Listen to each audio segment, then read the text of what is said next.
ғибратты әңгіме. Баяғыда бір мұсылман отбасында күйеуі алыс сапарға әйелі үйде қалады. Бір күні оның төркінінен тез келіп жет, әкең ауырып қалды деген хабар жекет. Келешек, мен ерімнің рұқсатынсыз бара алмаймын, Алланың қаһарына ұшырап, періштелердің қарғысына қалғым келмейді деп хабаршыны қайтарып жібереді.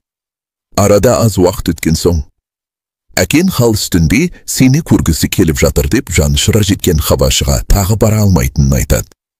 Әкесі қайтыс болғаны туралы сол сөзде көп күттірмейді. Қатты қайғырған келіншек өкініштен өзіге өртеніп, ерінің сапардан оралуын күтеді. Бірақ бармайды.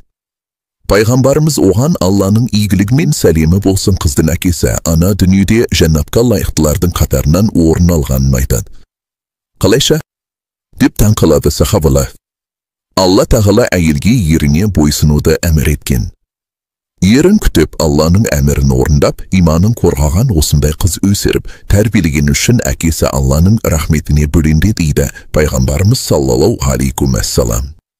Амал жасайық ата-анамыздың жәннатқа кіруіне және өзімізде себепші болайық.